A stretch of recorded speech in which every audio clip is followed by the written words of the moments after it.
우리를 바라보는 시선들.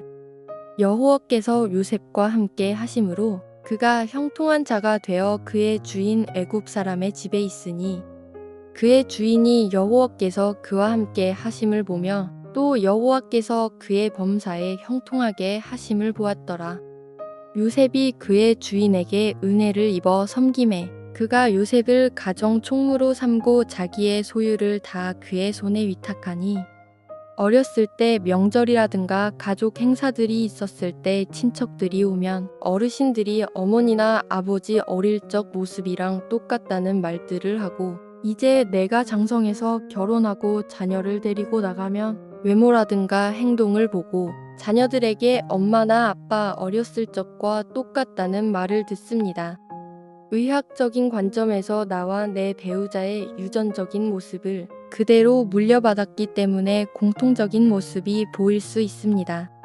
오늘 본문을 보면 요셉이 어린 시절에 형제들의 미움을 사서 어린 나이에 애굽이라는 이방 나라에 팔려갑니다. 그리고 그가 팔려간 곳이 당시 애굽의 근위 대장이었던 보디발이라는 사람의 집으로 팔려갑니다.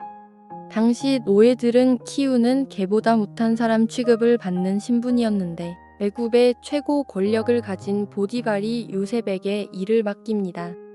요셉이 성실하게 일을 잘 하였지만 그렇다고 노예에게 집안의 큰일을 다 맡기기가 쉽지 않습니다. 당시 애굽은 하나님의 존재를 모르고 우상을 섬겼던 나라입니다. 그런 보디발이 요셉을 통해서 하나님이란 존재를 발견합니다. 하나님께서 요셉과 함께 하셨다는 말은 요셉이 하나님을 잘 믿는 사람이기도 했지만 보디발이 시선에 요셉을 보니 하나님이 함께 하시는 모습이 보이는 것을 깨닫습니다.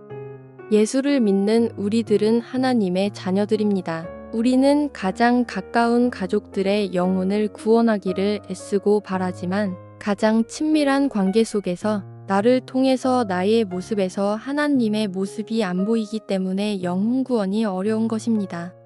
성경에 기록되어 있는 하나님과 함께 하심을 본 인물은 요셉과 다윗 두 명입니다. 하나님을 알지 못하는 보디발이 요셉을 보면서 어떻게 하나님을 볼 수 있었을까요? 요셉은 신앙적 행동을 하며 살았습니다. 내가 어찌 이 큰 악을 행하여 하나님께 죄를 지으리이까? 요셉이 보디발의 아내가 요셉을 유혹하려고 할 때 그 유혹을 뿌리치고 나갑니다. 요셉은 하나님을 믿는 자였기 때문에 그의 행동이나 언어에서 하나님의 자녀라는 것을 밝히며 하나님 앞에 범죄하지 않았습니다. 이런 행동들을 본 보디발은 요셉의 하나님을 본 것입니다. 나를 통해서 나의 부모님이 보이고 나의 자녀를 통해 나의 모습이 보입니다. 그런데 예수님의 보혈의 피와 부활을 믿는 우리들에게서 하나님의 사랑과 예수님의 헌신의 모습이 보이지 않기 때문에 복음과 전도가 안 되고 있는 것입니다.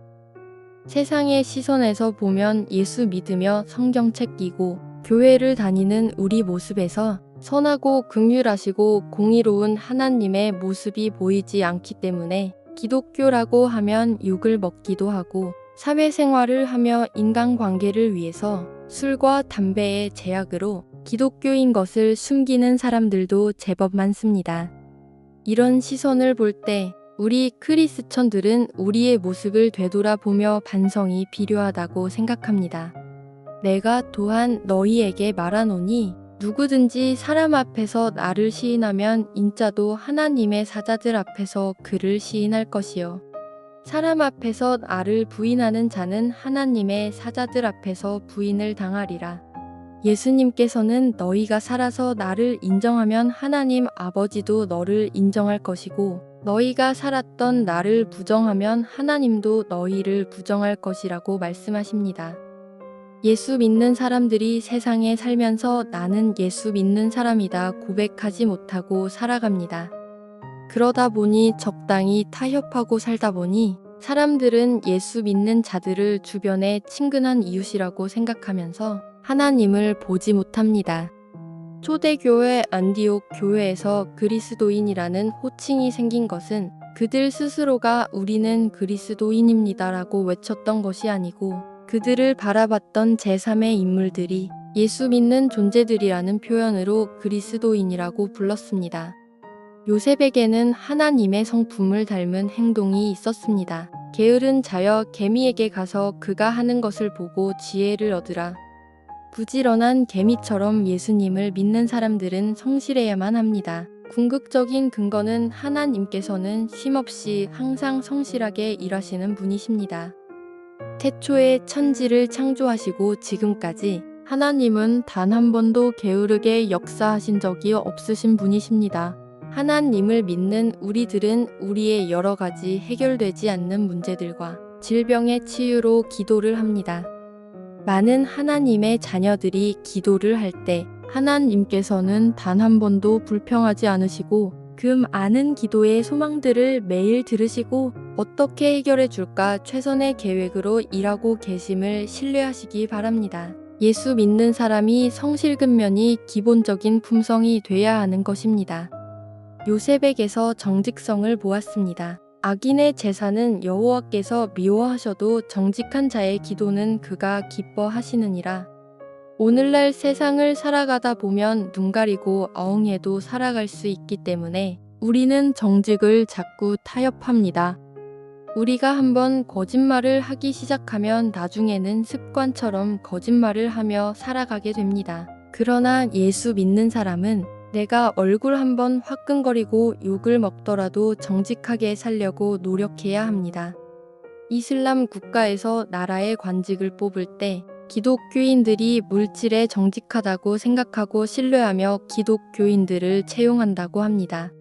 지금 삶 속에서 나의 모습은 변명하기 바쁜 자가 되어가고 있는지 정직성이 있는 자인지를 돌이켜 보시길 바랍니다. 요셉이 하는 일이 형통했습니다. 내가 내 하나님 여호와의 말씀을 정종하면 이 모든 복이 내게 임하면 내게 이르리니 성읍에서도 복을 받고 들에서도 복을 받을 것이며 내 몸의 자녀와 내 토지의 소산과 내 짐승의 새끼와 소와 양의 새끼가 복을 받을 것이며 내 광주리와 떡 반죽 그릇이 복을 받을 것이며 내가 들어와도 복을 받고 나가도 복을 받을 것이니라. 예수 믿는 사람들은 하나님의 말씀을 잘 들을 때 범사에 강건하고 하는 일마다 다 잘되고 복을 받으며 형통합니다. 그 감사함을 하나님께 영광을 올려드릴 때 다른 사람들이 예수를 믿고 하나님을 믿는 사람들은 저렇게 형통하구나 깨닫게 될 것입니다.